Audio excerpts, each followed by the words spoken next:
There are sober men in plenty, there are drunkards barely 20, there are men now over 90 who have never yet kissed a girl. Welcome to Get Folked. This is a podcast about folk music.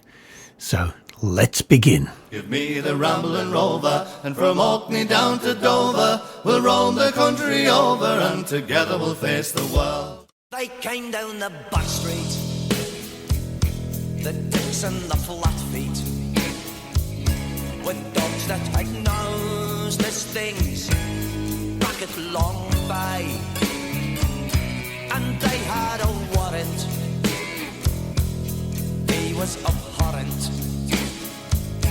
The day that the boys came down to blow him away, the neighbours were snoring or too busy scoring.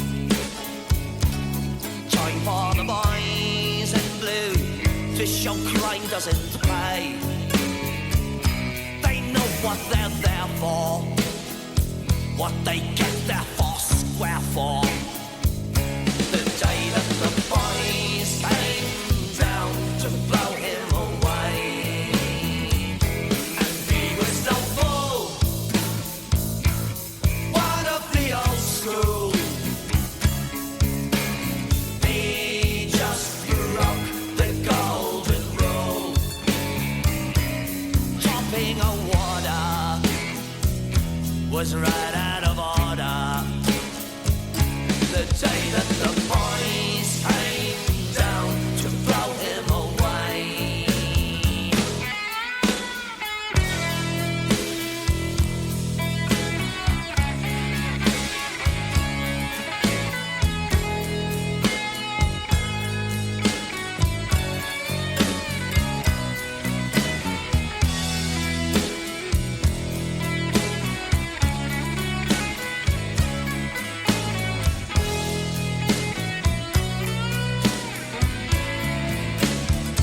He's in bed with his missus, he gets up and pisses.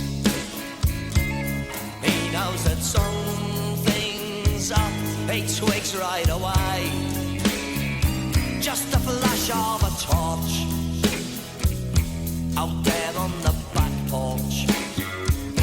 The day that the boys came down to blow him away, he would never take chances round a woman he fancies. So he writes a note to say every joke has its day. Then he walks down the back stairs with his hands in the air. The day that the boys came down to blow him away, and he was no fool, one of the old school.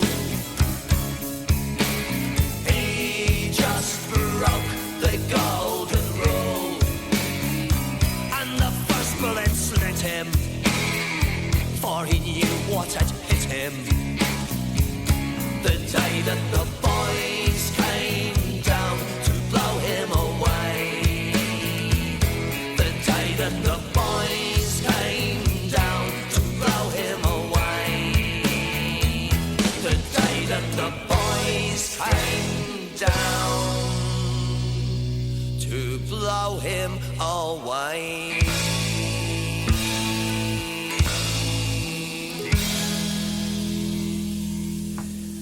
Ah, yes, Alistair Hulett, who passed away on January the 28th, about 15 years ago. And for a long time we had a tribute to Alistair, and there was a foundation supporting songs of social justice. And as time passes, so memories pass. But I can't forget.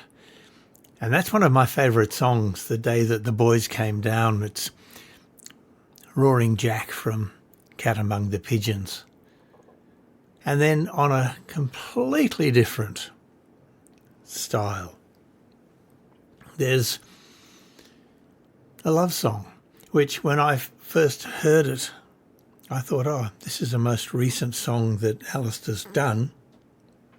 I'm talking now back 2008 when he came to Tassie and I first met him. But then when I read about it, it's quite an old song. It's a love song. It's called Riches and Rags.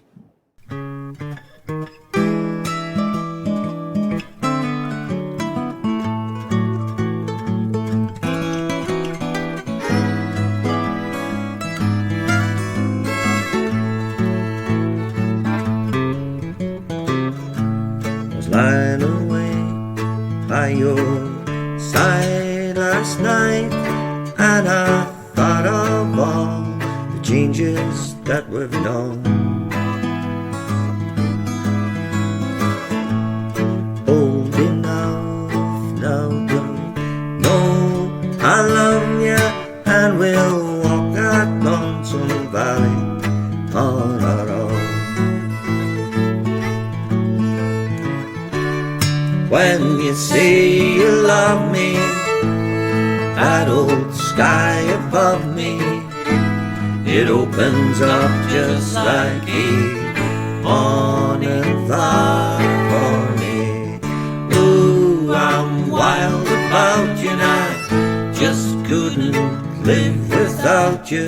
If I just had money, I'd be poor.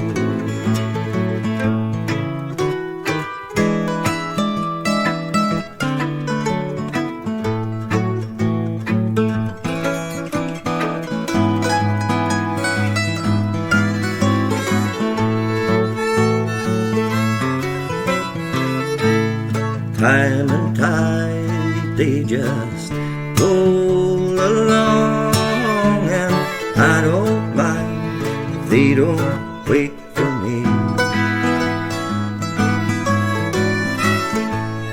Feel like I've just got my head back again.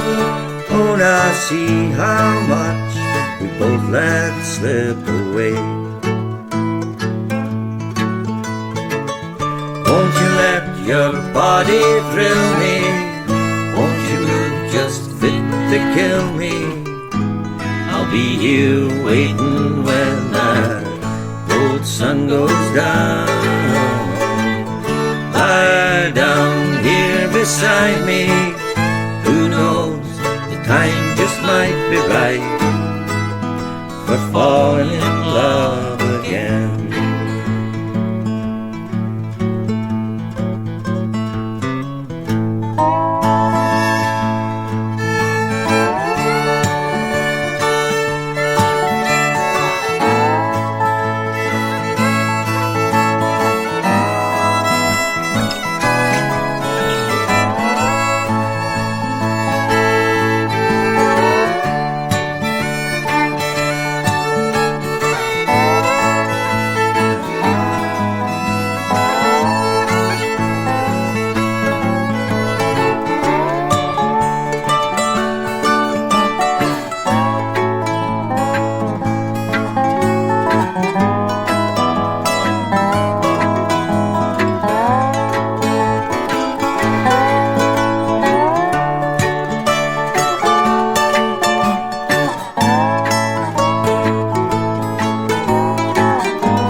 Life goes on with its cold wind and moons, and I don't regret a single thing I've done.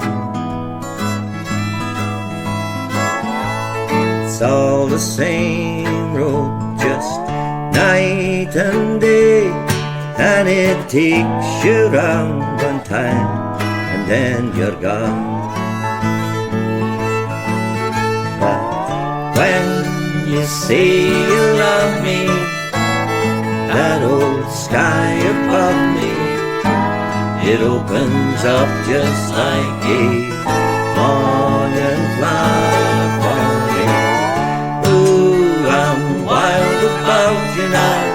just couldn't live without you. If I just had money, I'd be poor. Won't you let your body thrill me? Won't you just fit to kill me?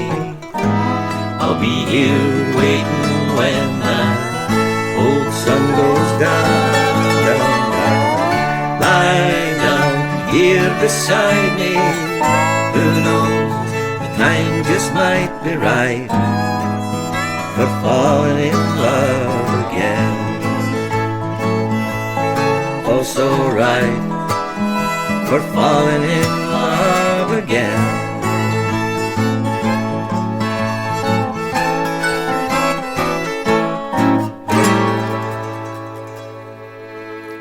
Alistair Hulett, Riches and Rags, from the CD of the same name, 15th of October 1951 to the 28th of January 2010. Taken much too early.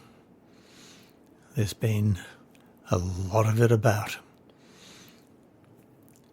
Not the least, someone whom I really, really enjoyed listening to, Vin Garbett. And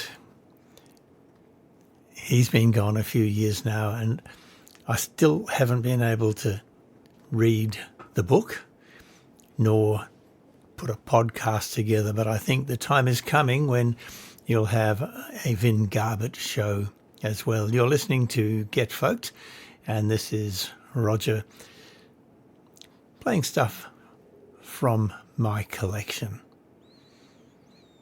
Now, there's a Queensland songwriter called Mark Cryle.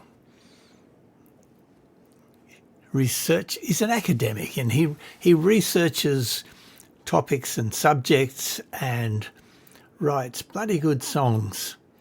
And every now and again you'll get into a song like this, which just tells a bit of a story about maybe someone's battle with a higher order.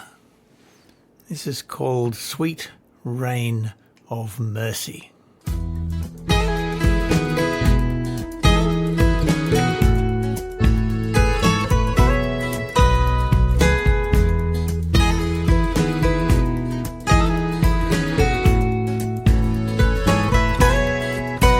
At the altar I receive, cross my heart and I believe in the grace and the good times. Now it's tearing at the seams, and those sweet confetti dreams, they could never, never be mine. But one by one I scuttle through my days, just looking for the answers. Let me count the ways.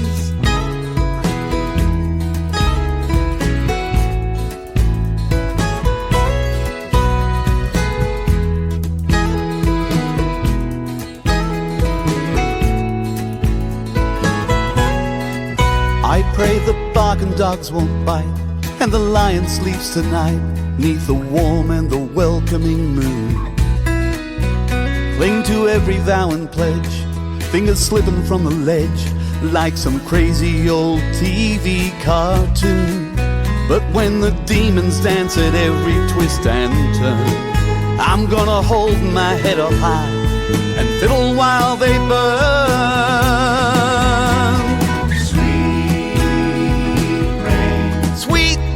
Of mercy, oh, won't you fall down on me? Sweet rain of mercy, oh, won't you fall down on me?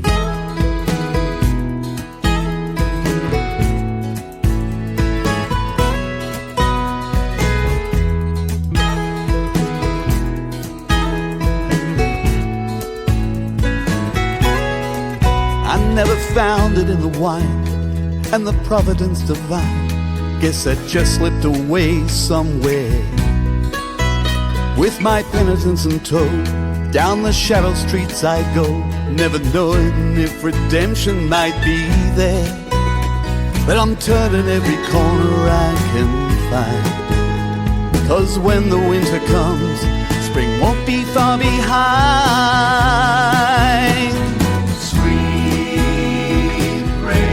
Sweet rain of mercy, oh, won't you fall down on me? Sweet rain of mercy, oh, won't you fall down on me?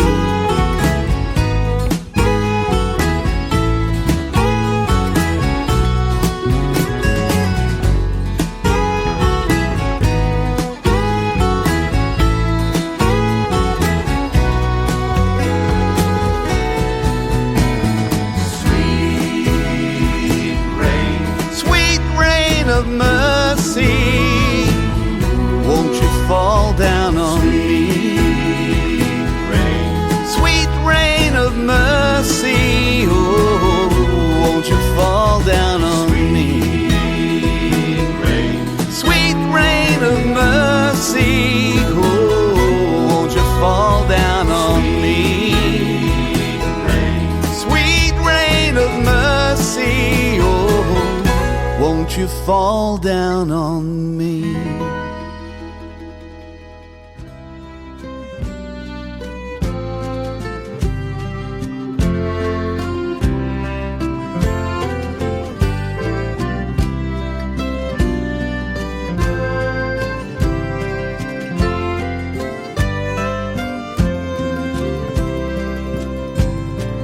I hear the toll of the Bethany Bell in the still of the twilight, sounding its knell. The tick of the clock and the curlew as well, summoning me in their calling. You were the anchor and I was the sail, pledged to the winds, chasing my grave, straining for waters where tempests prevail, while you held fast to the mooring. Now the day through the shutters finds the grey in your hair. You still bring me kisses, reckless and rare. I sing you my penance and a mendicant's prayer, and the song of the lark in the morning.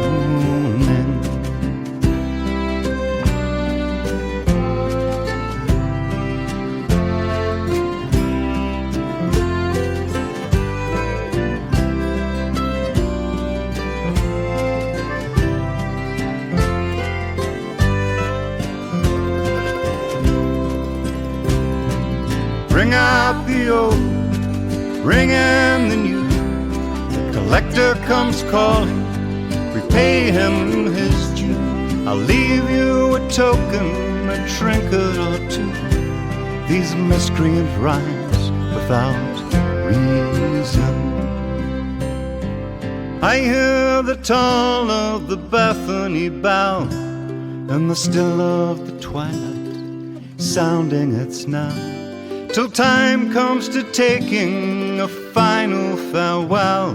Would you hold my hand in the gloaming?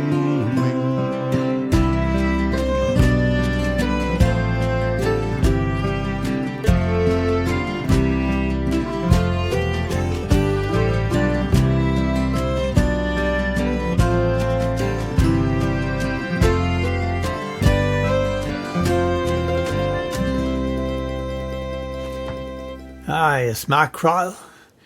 The CD is Emerald Dream. The band is asleep at the reel, but Mark Cryle, he's the songwriter, and a damn fine chap too, if I might say so, even though he resides in Queensland. This is from someone who lives in Hobart, so you can take that any way you like. Well, now we get on to the main part of the current climate, and we're talking about Dick Gaughan. The 7 CD, 1 DVD set has arrived. I still haven't ripped that to to the hard drive so I can play tracks here, that unreleased material, but I do have tracks from the Untroubled live in Belfast, and I'm going to play some of that too. But the most important thing here on Get Folked today is the last part of the interview I conducted with Dick Gaughan back in 2007. And trust me, I really, really enjoyed listening to this again, because he's such a character. So we're doing Muir and the Master Builder from Redwood Cathedral, and I'll tell you more in just a moment.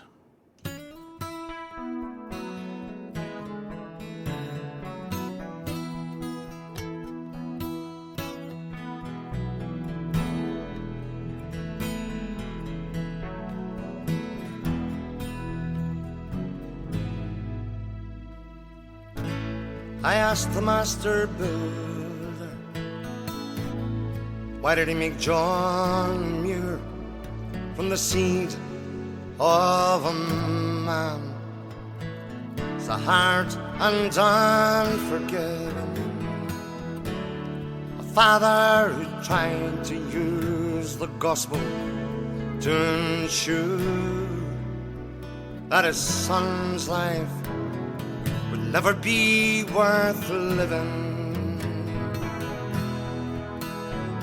And the Lord's voice whispered from the high Sierra winds, from the mountains where the clear waters lie, saying, hold the bravest heart above the gravest of sins, and I'll show you how to make a hero rise.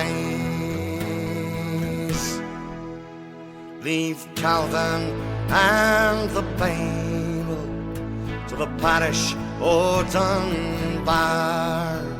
Give a blind man back his eyes to find the brightest of the stars, and lead him to the altar of a better gone by far, in the veil of the Redwood Cathedral.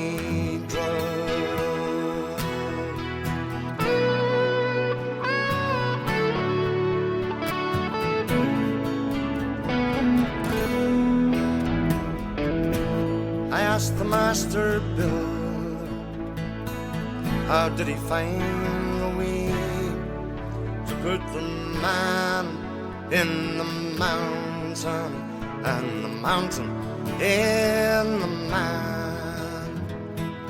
How long did he search to find the uncommon clay that he needed for his master builder's plan? And the Lord's voice came down from the high Sierra skies, saying, take a heart of hard Scottish stone, plant the seed of a wild place deep down inside, and I'll show you how to call a hero home. Leave Calvin and the Bible to the parish of Dunbar. Give a blind man back his eyes to find the brightest of the stars, and lead him to the altar of a better God by far, in the veil of the Redwood Cathedral. And as I stand and dial the sun to the rippling waters fall, and I hear California call you Savior, I cannot help but wonder at a different fortune called. Would you have done the same for Scotland, the brave, your home and your father's? God lives above the redwoods, so they say, looking down straight and true, the best of all his treasures. And if a man should stand among them to pray, it's against them the Lord will take his measure. And who grew straighter than long Johnny Muir, a redwood of flesh, blood and bone, filled by the master builder with a passion so pure for the mountains that no one can never roam. Leave Calvin and the Bible to the parish o' Dunbar. Give a blind man back his eyes to find the brightest of the stars, and lead him to the altar of a better God by far, in the vein of the Redwood Cathedral.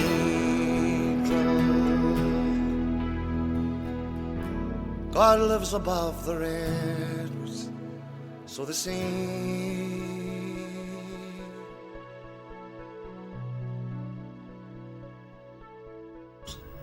Right. Now, again, I heard you say the other day that you shouldn't sing a song unless you completely understand it. I believe so. I mean, if we're having a conversation here, and I start to put forward an idea about something, if I don't understand what that idea is, then there is absolutely no point in me trying to explain it to you if I don't understand it myself. If it's something that I've read in a newspaper and regurgitated it, well, it's daft, because I'm not going to convince you. Because It'd be like something out of Spike Milligan. That's right. And so exactly the same thing with a song. A song is telling a story, it's carrying an idea. And so how am I going to convince you of the truth of what I'm singing if I don't believe it myself? Then in order to believe it, I've got to understand it. And many years ago, I learned to ask myself 3 questions about every single thing that I do. And it comes down to these 3. What do I want to say? Who do I want to say it to? And why do I want to say it to them? Now, if I don't understand the song that I'm singing, then I can't answer any of those questions. And I'm always very disappointed, if I'm somewhere and I hear somebody singing a song and I say to them, and there's something about the song I don't understand, and I say to them, what does that mean? And they say, I haven't a clue. I'm disappointed because I think, well, why are you singing the song then if you don't understand what the song is about? And I think it may have been being brought up within a tradition where our songs were very, very much a part of ourselves, they were part of our culture and our history. That if my granny sang me a song, I wanted to know about the song, but she was telling me a story, and she was telling me a story about something which had happened to my people. And so if she was singing a song about the United Irishmen in 1798, then she or my grandfather would explain to me what the song was about, what part it played in our history, who these people were, you know, who John Kelly was, you know, what John Kelly was doing, you know, and all this stuff, so that I learned the history and the culture through the stories that the song carried, and the people in the songs became very real people to me. You know, if I sing a song, you know, possibly songs that I wouldn't sing on stage or on a concert, excuse me, but I've got a head full of songs that I would only sing, you know, sitting in a session or something like that. But if I'm going to sing it, I know who all the people are, and I feel a personal connection to them, and therefore I feel a personal connection to my own history and my own culture. You know, I can go back 400 or 500 years, and I know who these people were, and I know what their relationships with each other were, and I know what happened to them, and therefore I know what happened all the way through our history. And the songs are very important for that. So how can I explain any of that if I don't understand what the hell the song's about?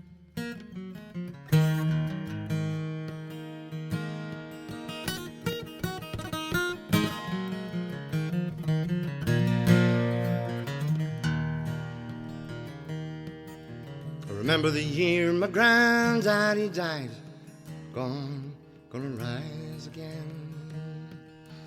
Dug his grave on a mountainside, gonna rise again. I was too young to understand the way he felt about the land, but I could read his history in his hands, gonna rise again.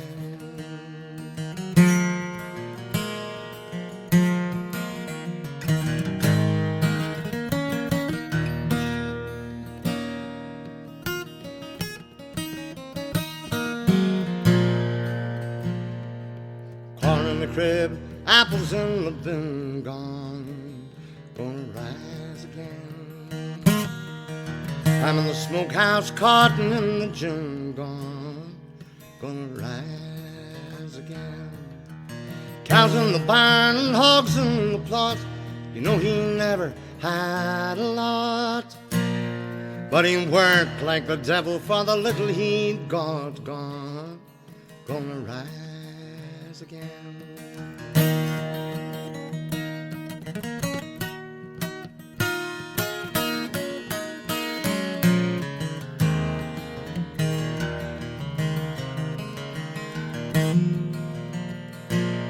Those apple trees on the mountainside, gonna rise again.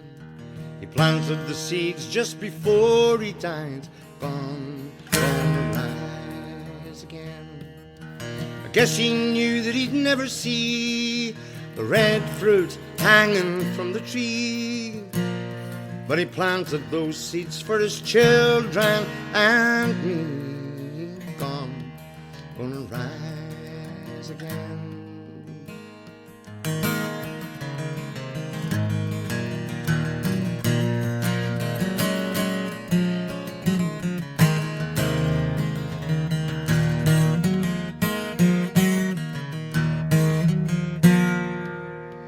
High on a ridge above the farm, gonna rise again.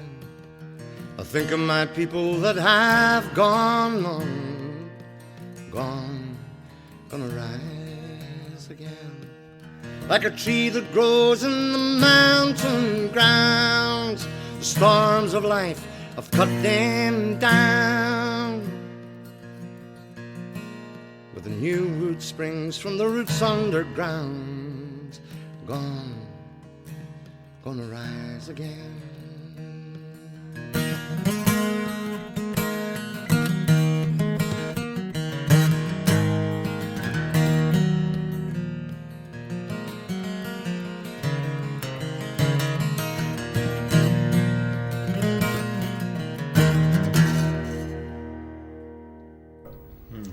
Fair enough.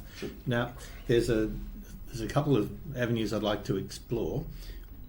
One is a song that you sing, which is a cover, "Let It Be Me." Oh, the Everly Brothers song. Yeah. So, what meaning has that got? It's just a lovely little song. You know, I mean, I'm not arguing that there has to be deep profundity in anything that you sing. I mean, I love a lot of rock music, and songs that have got no deep historical or profound significance, but they're just well-crafted songs. That is so refreshing, because that puts the element of fun back in there as well, and enjoyment and entertainment. You know the old saying, if it's not fun, you're not doing it right. The other thing is that you have a very deep social conscience, and you've written material that reflects that. How did you, again, get into writing material, and why in that area? Because there were songs I wanted to sing that nobody else had written. I tend to be lazy enough that if there is something I want to say and somebody's already written a song that says it, I think, well, why should I write it again? The song already exists. So I tend to do that. But there were things that I wanted to say that there weren't songs existed that said it. So I tend to stick to that. I tend to stick to saying things in songs that there isn't really a song there already that says what I want to say. That's absolutely amazing, because I was talking to Mick Thomas, who's an Australian musician, and he said that he questions every song that he starts to write. Is there a place for this song? Has it been done before? Which is essentially what you're saying. Yeah, it's a very healthy thing to do. And when I heard him say that, I thought, if every songwriter employed that rationale, we would have no bad songs. No songs that you couldn't listen to. I agree with you absolutely. I've often thought that, like, this whole "you must write all your own songs" crap came about through record companies wanting to control the publishing. It's purely mercenary. Now, there are a lot of people who can't sing who write great songs, and there's a lot of people who are great singers who can't write songs. They write crap songs. So take all the great songs from the writers who can't sing and give them to the singers who can't write. And you've got a lot of great performances. But there are, because of this commercial pressure on people of, you must write your own songs, we will make an album of you if you write all your own material.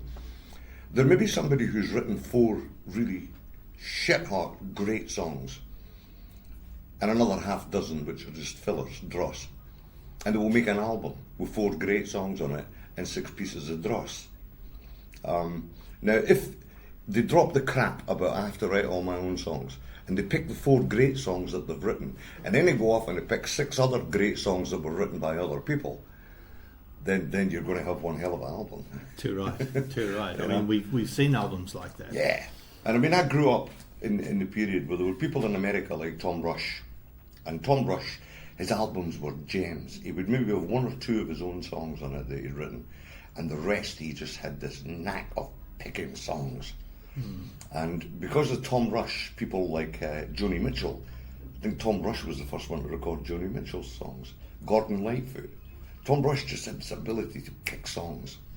And his albums, every song on his album was a classic, because he knew how to pick them. And he didn't have the ego problem of, I must write all my own songs. It's a song that speaks for itself, really. It speaks for me as well.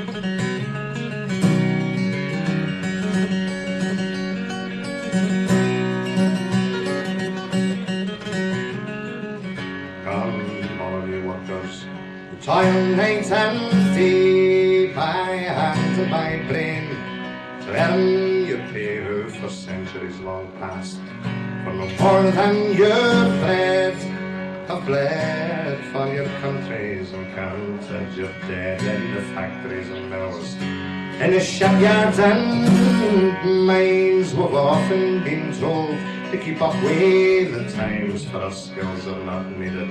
They've streamlined the job, and beside rules stopwatch up be broad daylight when the sky darkens. The prospect is war. Who's given a gun and then pushed to the fore and expected to die for the lands of our birth, when we've never owned one handful of earth.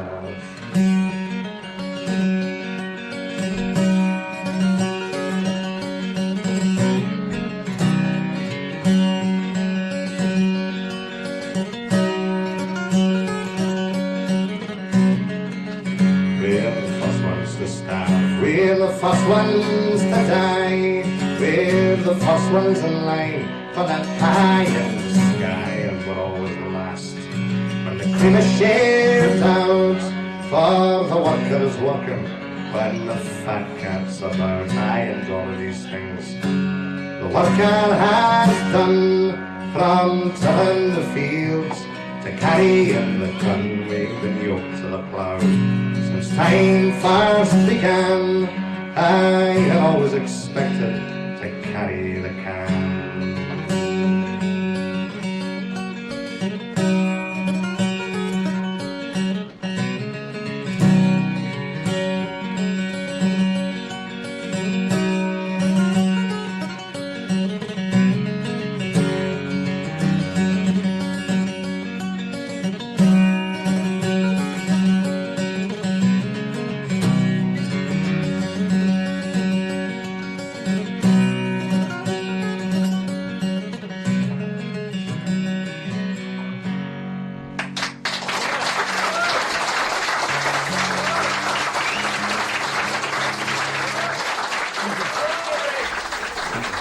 I really enjoyed the line notes to Redwood Cathedral where you covered it. And you said, you quoted Dave Van Ronk. Oh, yeah. Saying that for every songwriter you need 1,000 interpreters. That's right. And yeah, I love that. Read that out on air. And if you have been listening to the show, you'll remember that I was pretty excited when I got Redwood Cathedral and was able to read that liner note out. I think one of the things that happens is that because of all this commercial crap about writing songs, the craft of song interpreter has been devalued greatly. Or you sing covers. Like covers. I sing songs that are 400 years old, 500 years old. How's that a cover? I'm singing. It's another term, another sort of one of these little marketing tricks that record companies are playing all the time. We've got to cut through the crap, and it's a difficult job to keep cutting through the crap because they keep coming up with new crap. But this whole thing about here we have the singer-songwriter, and here we have the person who does covers. You know, and there is suddenly, all of a sudden, there is this artificial division created between writing songs and singing songs. The community I came from, if something took your fancy, you wrote a song about it, but it was no big deal, you know. And being able to write a song was not considered of any higher status than being able to sing the song. Sing a song, yes. In fact, in some respects, it may have been regarded as lesser, because we'll give it another 200 years and see if your song is good enough to survive that long, you know. So don't give yourself any airs and graces here, you know. But so many songs, you know, if I write a song and somebody else says to me, I would like to record your song, I am thrilled, because it means that it's meant something to somebody enough to want to sing it. But the vast majority of stuff that falls within the so-called invented singer-songwriter genre, that's the only time those songs will ever be performed, because they're not good enough. You know, they've got no content. I mean, most of the modern kind of singer-songwriter stuff is a content-free zone. You know, it's all you know, narcissistic songs about how I feel today. You know, well that's very nice, but like, have you not got a diary? Go write it in your diary. You have to inflict it on the rest of the humanity. Yes. Don't bother putting a tune to your diary. I'm not interested. Tell me something that I want to know. Tell me something. Make me feel something. Yes. You know, give me something. I think Danny Spooner describes that stuff as self-indulgent crap, I think. And that's pretty precise. I was trying to be nice about it. Good old Danny. Dick Gaughan, I've really enjoyed this conversation with you. Me too. Thank you. And that was the interview that I still enjoy listening to that, especially the last part, talking about the content of songs and how you really have to know and believe what you're singing. I think that is such a great principle. Anyway, that was Dick Gaughan back in 2007. In between times, we heard Gonna Rise Again from Redwood Cathedral, and then the Workers' Song from Untroubled, live in Belfast, the brand new release of previously unreleased Dick Gaughan material. It's wonderful. I'm going to close the show tonight with a couple of songs from someone who has disappeared from the Hobart scene. Great songwriter, pretty good journalist as well, David Beniuk, from his album The New Normal, Never Rains, and The Eye Doctor of Barcelona.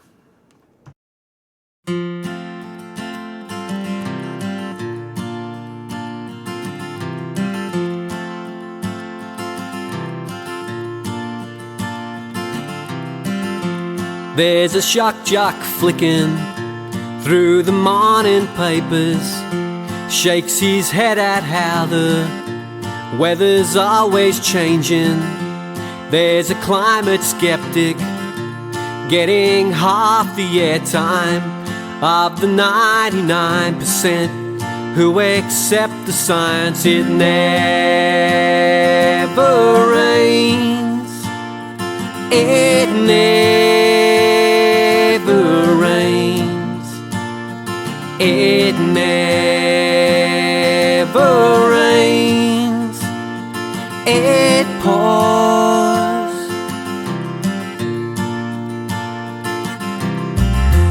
There's a politician in a 3-year cycle, the great moral challenge that's not in his Bible. There's Barack Obama in a petrol guzzler, India and China in a 2-stroke car. It never rains. It never rains. It never rains. It pours.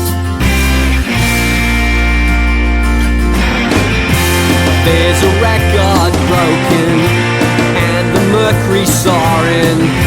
There's Tasmania burning, Brisbane underwater. The future eaters asking where their next meal will come from, with no emissions trading or direct action. It never rains. It never rains. It never rains. It pours. That's the new normal. That's the new normal.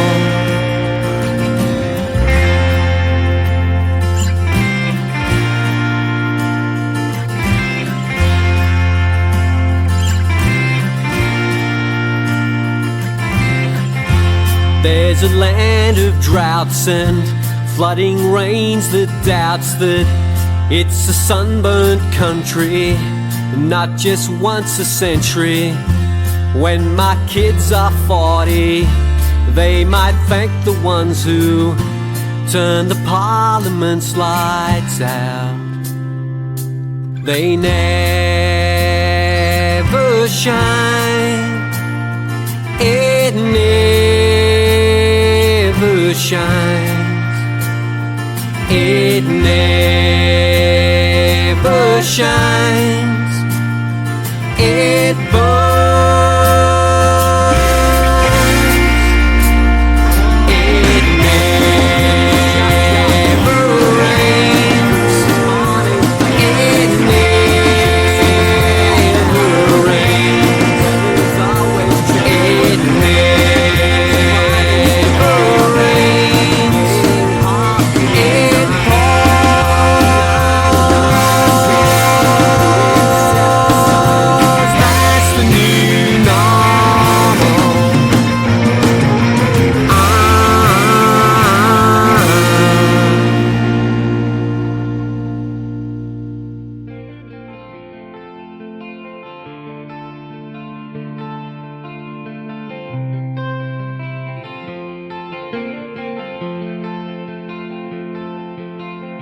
The Eye Doctor of Barcelona is famous round the world. Don't leave me alone, don't leave me alone.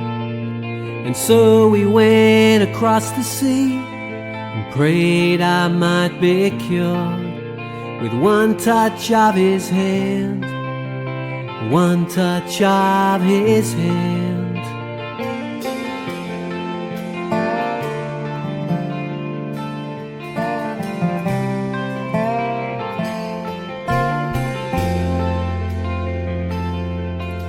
My father is a farmer, he grows apricots and dates. Don't leave me alone, don't leave me alone. My mother had 10 children, 3 who could not stay. I'll taste her tears again, taste her tears again. He heals the blind, maybe you will see again, see again.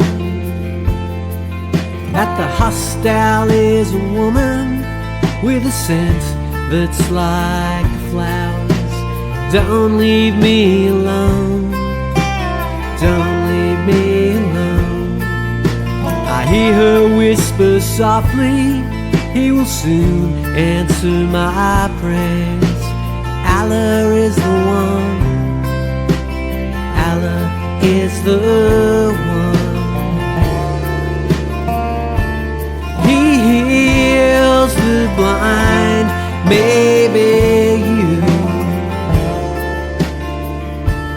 will see again, see again, see again.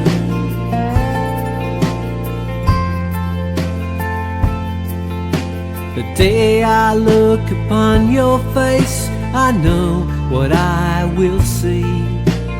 Don't leave me alone, don't leave me alone. And when you are healed, you might see the same in me. Don't leave me alone, don't leave me alone, don't leave me alone, don't leave me alone, don't leave me alone, don't leave me alone, don't leave me alone, don't leave me alone. The Eye Doctor of Barcelona is famous round the world. David Beniuk, the Eye Doctor of Barcelona. And yeah, he's pretty much disappeared from view, though I think he said that one of his songs is on the latest Mick Thomas album. So if you're a Mick Thomas fan, if you've got his most recent album, you will find, a song from David Beniuk. I'd like him to come back and do some stuff live with us. Good songwriter, great performer. See what happens. Okay, so this is pretty much the end of this particular episode of Get Folked. I'm going to close with Scott Cook and the kid with the comic book. And just a quirky little story. Scott spends a lot of time in Australia these days. I first saw him at the National, caught up with him again at Yakandanda a little later on in that year, whatever year that was. And I just enjoy his work. Don't forget, you can always catch up with me, Roger, on www.rlmedia.com.au. I operate The Stage in Lindisfarne, suburb of Hobart in Tasmania. you can find out pretty much what I'm doing on that. There is a Facebook page called The Stage, and maybe you'll come and visit and catch a show. Thanks for listening, and here's Scott Cook.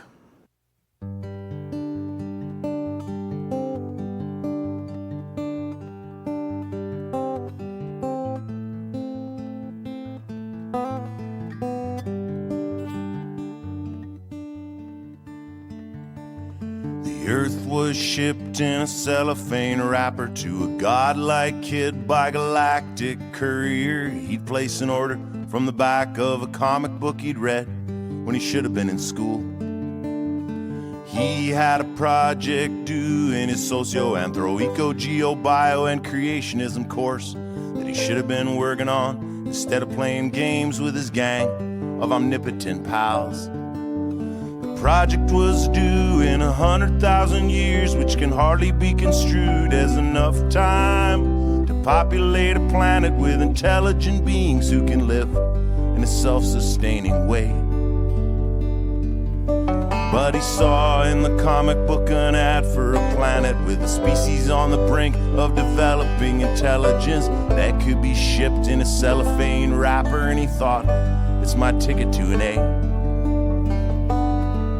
Now it might seem to you like 100,000 years is a long time, but if you just consider that the kid with the comic book would see 100,000 years pass like the twinkle of a star.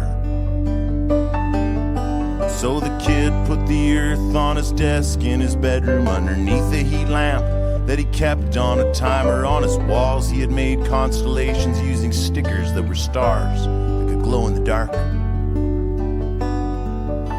And he worked as a species on the brink of intelligence, grew, found fire, built bombs, and exploded them. He cried when he learned the killing was so often interspersed with the praising of his name.